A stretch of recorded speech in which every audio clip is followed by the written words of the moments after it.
Okay, people. So we have got a war drama for you this week. It is called Wolves of War. Okay. It is directed by Giles Alderson. Um, the story was created by Toby Kearton and Samuel Christopher Ellis. Screenplay by Ben Mole.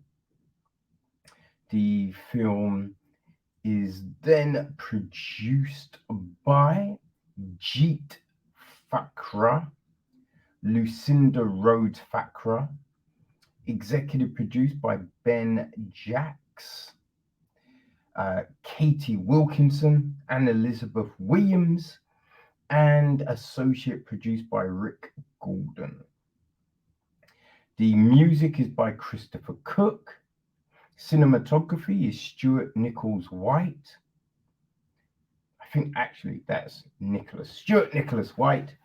It is edited by Neil Lenful. Casting is Irene Ilias and Jeremy Zimmerman. Production design is Jamie Foot. Art direction is Errol Jark. Costume design is Robin Manton. Makeup and all of that is Brody Mayhew and Georgina Burge. Production management was Brendan King, and our cast.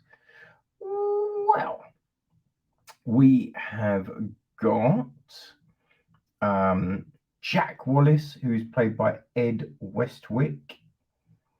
We have got Deegan, played by Sam Gittins. Jack Parr plays Reese Owens. Captain Norwood is played by Matt Willis. We've got Professor Bob Connor, played by Jackson Buse. Sergeant Pilot, played by Dan Richardson. Then we've got Becca, played by Scott Rose Marsh. There is Professor Hopper, played by Rupert Graves. His daughter Hannah is played by Anastasia Martin. We've got Elsa, played by Eva Magyar.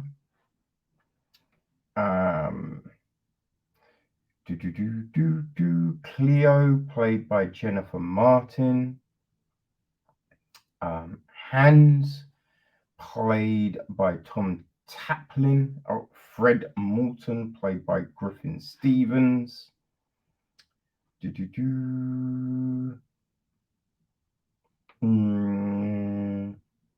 Commandant Stefan Hinrich, played by Chris Rogers.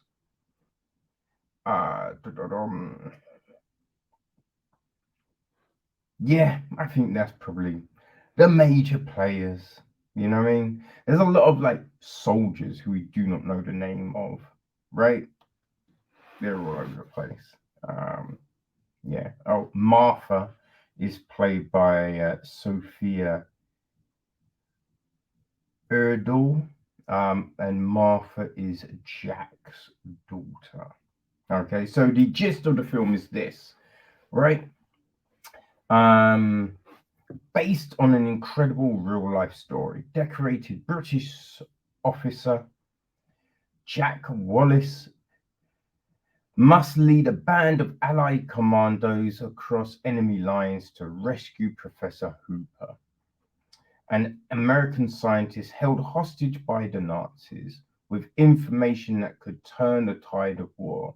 These unlucky heroes must traverse enemy territory with an untrained US civilian, avoiding brutal Nazi mercenaries and non-stop bombing. With the fate of the war resting on their shoulders, the outcome of this mission will change the world forever. Failure is not an option. Right, so yes, that is the gist of the joint. And listen, right?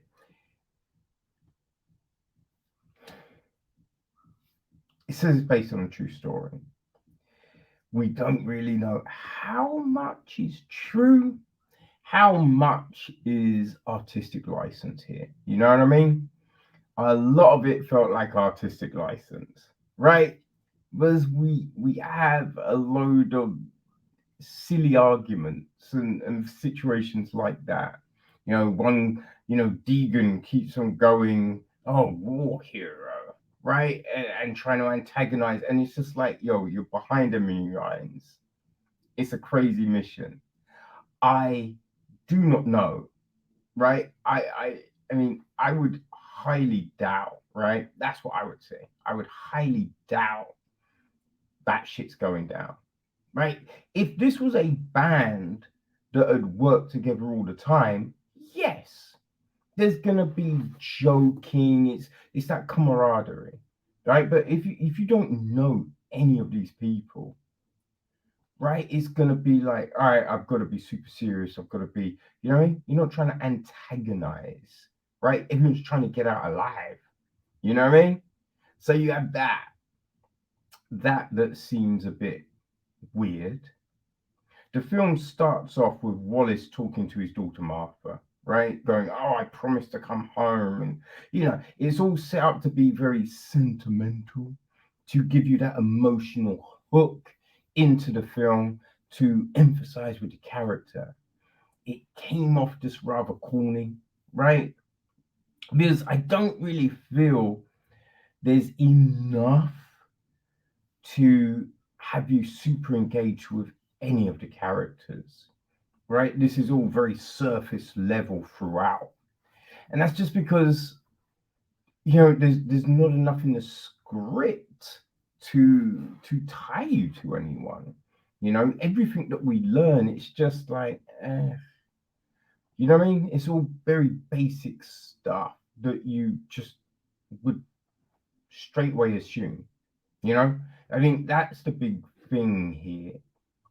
It is all tied around a heap of cliches, right? It's like, you know who's going to live, who's going to die. You know from the beginning of this.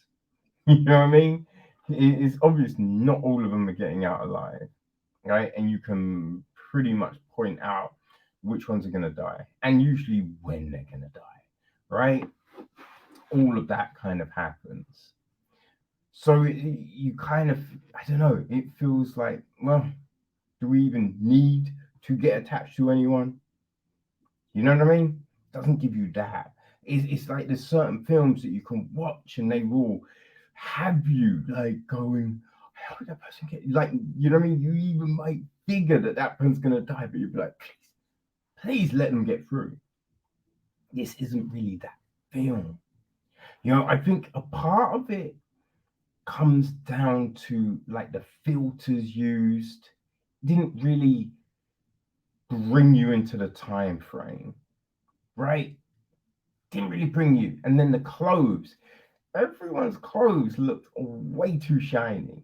And not, obviously not shiny, but just so new, right? Everything, like they parachute out of a plane, right? Land in the dirt, but no one's clothes are all dirty. There's a scene when someone stabs a guy in the neck, doesn't get up with any blood, no blood on him, which is like, you stab someone in the neck, there's gonna be a load of blood, right? There's gonna be blood, at least a splatter on you. Nada. They're going for days through on the bush and all of that. No sweat, no grime, nothing. You know what I mean? Which is just always comes off as odd, right?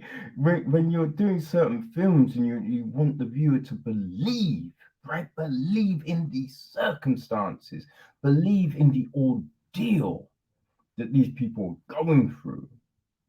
You can't have everyone looking fresh to death, right? That doesn't work. Doesn't work, man. I'm not buying it unless you start to look a little haggard. You know, not everyone is conveying emotion that well, right? In scenes when, you know, people might meant to be sad or dealing with a hard decision, like, you know, the trying to convey, oh, this is tough. There's no, oh, fuck, I don't know what to, it's just like, oh, I should do that. Oh, don't think it's your daughter. Oh, there's women and children down there. I've got to do something. Right? And you're just like, oh, god damn it. Because at the start, showing Wallace and his daughter, right? So you know throughout the film there's going to be flashes of being like, oh, what would my daughter think? That could be my daughter. Like, it's just obvious. So you know what they're going to do, and it just doesn't work. Because you're just like, so throughout the entire war, I think there's meant to be a 6-year gap between that opening scene and now. So you're telling us every moment of this war, that's all he's been doing, going, oh, wait, that could have been my daughter. I better not do that. Or I need to do that.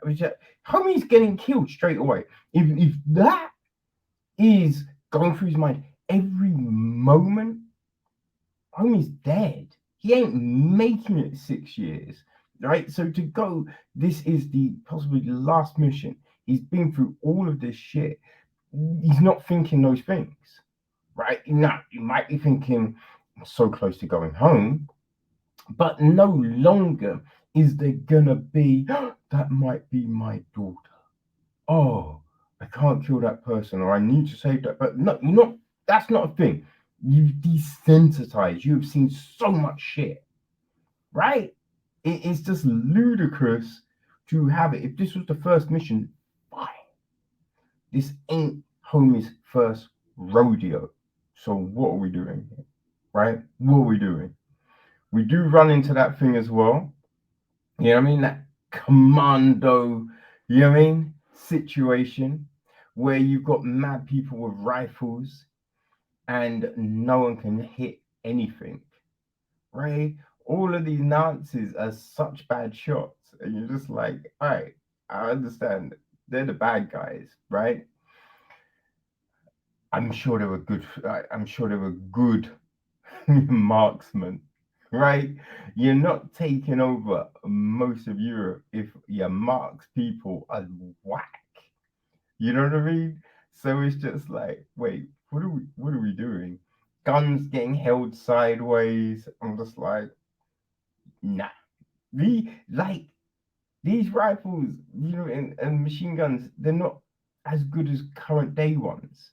So you holding it side, like, that's gonna real gunk up the motions, right? No, it's not. It's not happening. You have explosions, and supposedly plywood can pretty much save you from certain big explosions, which you're just like, say what? Say what? You know what I mean? And oh yeah, like there's reactions from people being saved, and you're just like, wait. If you're being saved, you're in a situation you do not want to be in. You're not reacting in the way we have people's react. It's all a little bit weird. It's kind of clunky, right? It's kind of clunky. Now, listen, history buffs may well kind of dig it, right, to see this supposed moment in time brought to life, right? I mean, fans of these actors may enjoy it, you know. It's not the I mean, we have seen stronger war films. You know what I mean? We've seen stronger war films, right? Even that one from the beginning of the year, um, when they feel there's a gremlin on the plane, right? That one, freak. I can't even think of what the fuck it was called. Shadows of War, something like that, right? I believe it's on Netflix, right? That was goofy, but I think it still probably carried a little bit more than this, right? But you know, they tried a thing. They tried a thing. They put their effort into it. So there's a level of props for that. You feel me? And yeah, if war films are your jam, I mean, you just can't get enough of them. I'm sure this will serve a purpose, right? I'm sure it will do a thing or two. Okay? So it is out there, right? It is out there. The DVD is available next week, right? Digital drops this week. DVD drops on the 19th of September. So, yeah, people. Um, not but Wolves of War is out there. I'm ready for you to consume.